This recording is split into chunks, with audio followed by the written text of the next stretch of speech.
दुनिया की 7 सबसे ज्यादा शादियां करने वाले इंसान, जिसमें नंबर 1 वाले इंसान ने तो पूरा गांव ही बसा डाला। नंबर 7, ओंगडेम सोरोट। दरअसल ओंगडेम सोरोट थाईलैंड का रहने वाला एक ऐसा शख्स है जो अपनी 8 पत्नियों के साथ रहता है। ओंग का कहना है कि मेरी सभी पत्नियां एक साथ रहती है और इनके बीच कभी कोई अनबन नहीं होती और मेरी 8 पत्नियां मुझसे बहुत प्यार करती है। उसने आगे ये भी कहा, मेरी सभी पत्नियां 4 अलग अलग बेडरूम में सोती है और मेरे साथ सोने के लिए अपना नंबर आने का इंतजार करती है। उनकी सभी पत्नियों का भी कहना है कि ओंग बहुत देखभाल करने वाले स्वभाव के हैं और हम सबका काफी ध्यान रखते हैं, इसीलिए आपस में हम लोगों के लड़ने झगड़ने का सवाल ही नहीं उठता। नंबर 6, आर्थर ओ उर्सो।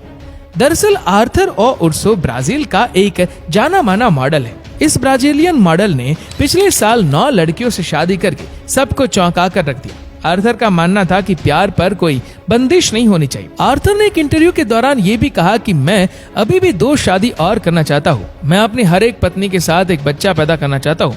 दरअसल आर्थर ओ उर्सो हर महीने मॉडलिंग करके 40 से 50 लाख रुपए कमाता है और ये अपनी सभी पत्नियों को काफी खुश भी रखते हैं और इनकी पत्नियों को भी इनसे कोई दिक्कत नहीं है। नंबर 5, मूसा हसाया कसेरा। दरअसल दोस्तों ये इंसान युगांडा में रहने वाला एक किसान है।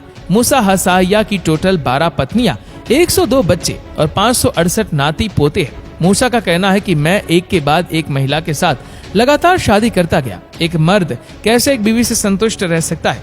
बता दें कि मूसा की सबसे छोटी पत्नी, जिनका नाम जुलेका है, वह भी 11 बच्चों की माँ है। मूसा के सभी बच्चे 6 से 45 साल के बीच के हैं। ये सभी खेत में मूसा के साथ ही रहते हैं। मूसा का सबसे बड़ा बच्चा अपनी सबसे छोटी माँ से 21 साल बड़ा है। नंबर 4, डेविड सकायो कलुहाना। दरअसल ये इंसान केन्या का रहने वाला है। केन्या के रहने वाले डेविड सकायो कालुहाना की 15 पत्नियां और 107 बच्चे हैं। 61 वर्षीय इंसान अपनी सभी पत्नियों के साथ खुशी खुशी रहता है। डेविड ने एक इंटरव्यू के दौरान ये भी कहा, मेरी सभी पत्नियां मुझे एक राजा की तरह मानती हैं। उनकी पहली पत्नी, जिनका नाम जेसिका कलुहाना है, उनका कहना है कि मुझे कभी भी इस बात से जलन नहीं हुई कि वह नई नई महिलाओं को अपने साथ लाते हैं। वह एक जिम्मेदार व्यक्ति है और वह जो भी करते हैं वह हमेशा सही होता है, क्योंकि वह कुछ करने से पहले सोचने के लिए पर्याप्त समय लेते हैं। ज्यादा महिलाओं से शादी करने के बारे में बात करते हुए डेविड कालुहाना का कहना है कि उन्हें राजा सोलोमन से प्रेरणा मिलती है, जिनकी 1000 से ज्यादा पत्नियां थी। मैं खुद को सोलोमन से कम नहीं मानता, इसीलिए मैं और महिलाओं से शादी करना जारी रखूंगा। नंबर 3, एमडी मुराद अब्दुल रहमान।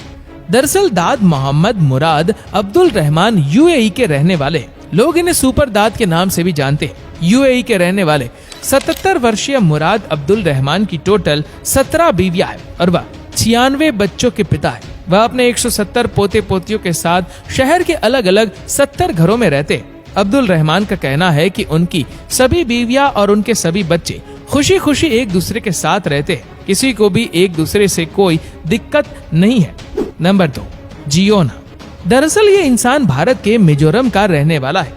दुनिया के सबसे बड़े परिवार के मुखिया माने जाने वाले मिजोरम के जियोंग घाका का 76 वर्ष की उम्र में भले ही निधन हो गया हो, लेकिन आप जानकर हैरान रह जाएंगे कि इनकी टोटल 38 पत्नियां, 89 बच्चे और 33 पोते पोतियां हैं। बता दें कि जियोंग घाका को ज्यादातर लोग जियोना चाना के नाम से भी जानते थे।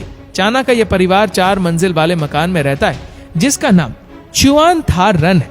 बक्टावंग गांव में स्थित इस मकान में कुल 100 कमरे हैं और ये सभी एक दूसरे के साथ मिलजुल कर खुशी खुशी रहते हैं। नंबर 1, बेल्लो अबूबकर। दोस्तों नाइजीरिया के रहने वाले इस शख्स ने पूरा का पूरा एक गांव ही बसा कर रख दिया है। इस शख्स की टोटल 130 पत्नियां और 203 बच्चे हैं। आपको ये बात सुनकर शायद गलत लगे, लेकिन ये बिल्कुल सच है। इतनी ज्यादा शादियां करने की वजह से अबू बकर को अरेस्ट भी किया गया था, लेकिन उनकी सभी पत्नियों का अबू बकर के प्रति इतना प्यार था कि उनकी सभी पत्नियों ने मिलकर उन्हें सपोर्ट किया और जेल से रिहा करवाया, जिसके बाद बेल्लो अबू बकर का 93 वर्ष की उम्र में निधन हो गया। ऐसा माना जाता है कि अबू बकर जब मरे तब उनकी 20 से ज्यादा पत्नियां प्रेग्नेंट हालत में थी।